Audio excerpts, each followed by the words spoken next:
Howdy, donkeys. It is a day and year right now as we speak, and I am vlogging. That is my intro. I have a cat. I have my robe. No hoodie this time. I mean, I don't know. I just got out the shower. I didn't really feel like didn't feel like the hoodie. What the fuck? I'm getting like old or sick again or something. Or both.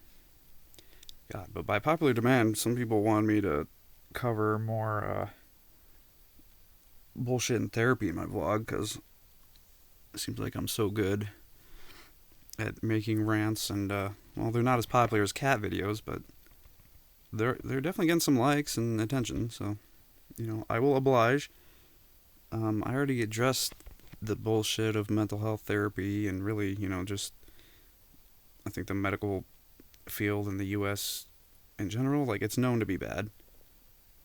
I hope we all know that by now.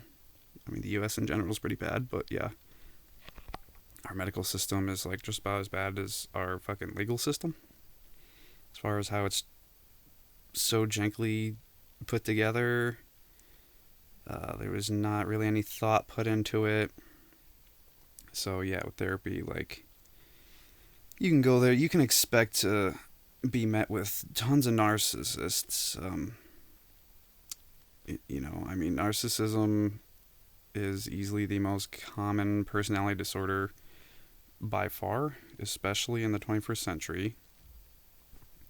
Hospitals and clinics are no exception to this. You can expect most of those workers to be narcissistic, just like how a very large portion of the population is. I mean, hell, the last therapist that the so-called mental health professionals tried to force me to work with without my consent. I was not consenting. This is part of why I left therapy. Yeah, this guy was a somatic narcissist. If you don't know, like, that's the type I was talking about in the other video that are, like, very sexual narcissists. They're gay, or at least bi, and yeah, they got a lot of weird fetish shit going on. They got the typical narcissism traits, but it's generally, like, creepier and weirder and even more predatory. So that's just great. And yeah, this guy was also a fucking tweaker from Chicago. Like, he admitted to that. He basically admitted to being a serial rapist too, because, like, he said a lot of shit that only a serial rapist would say. The biggest thing being that he excused sex crime, particularly in the pro porn industry, if the victims like it. He literally shrugged off. He was like, they seem to like it. I'm like, that's something a rapist says. And there was many other things too that was obviously like, yeah, this guy's a fucking pig. And like most therapists, he doesn't do the job anyway. No one was getting therapy from that fucking guy. I haven't known many therapists to do their job in general. And yeah, that's why I compare it to cops. Like, even a lot of cops themselves will come out and be like, yeah, about 80% of all cops in this country do not do anything. Or at least if they are doing something, it's corrupt.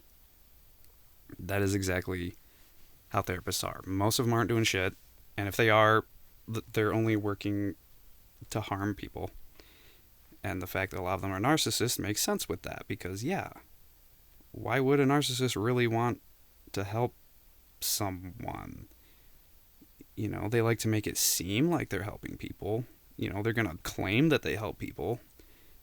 They're going to throw out whatever buzzwords they can to make it seem like they're a good person when they're a narcissist, but people can see through that pretty easily most of the time, especially considering the fact that most of us have been abused by narcissists before.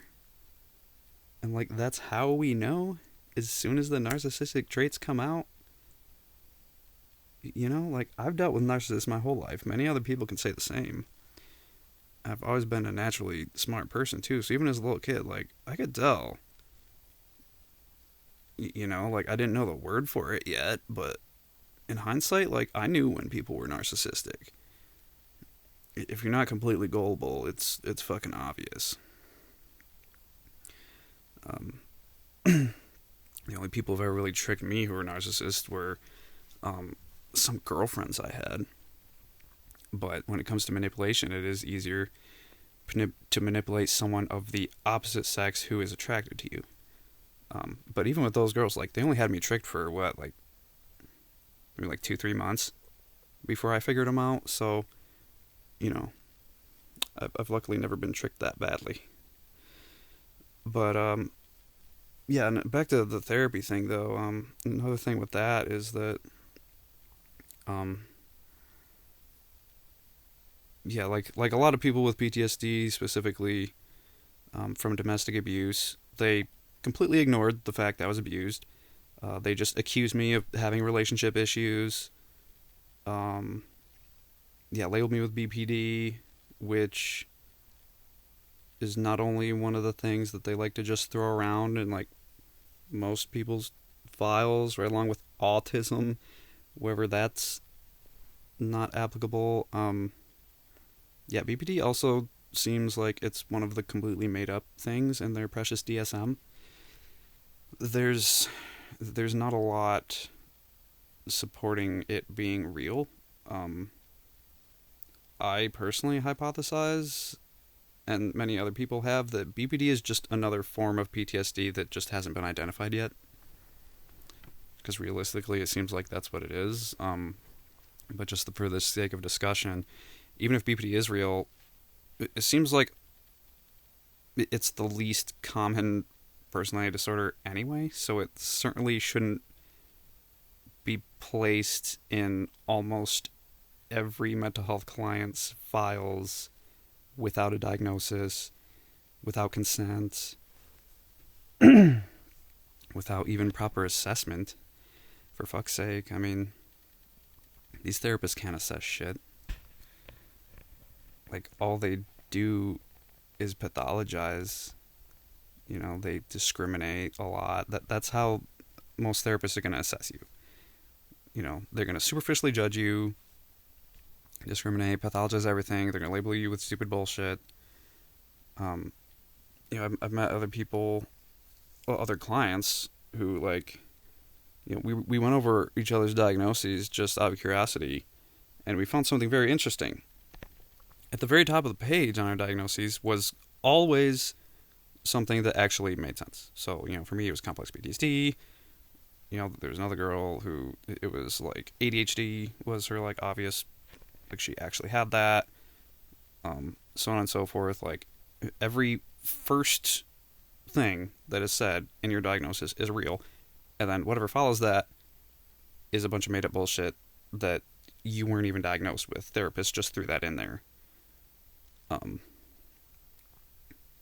Because I don't remember exactly what happened, but the US is the only country I know of where therapists are allowed to even do that. And it's only a loophole that allows them to do that, of course, because, I mean, the US is full of dumb shit like that. But, yeah, as far as I know, in other countries, like, when you get diagnosed, you get straight up diagnosed by a psychiatrist with your consent. You sign a paper that has the diagnosis on it before they put it in your files. Like, you know, a therapist isn't just going to judge you and then behind your back, like, write you out to be however they want you to seem. Like, what the fuck? What is wrong with America? I don't know. But, yeah, a lot of narcissists becoming therapists. I mean, they're not being psych eval'd when they come in for an interview. They're not being eval'd at all. I don't see why not.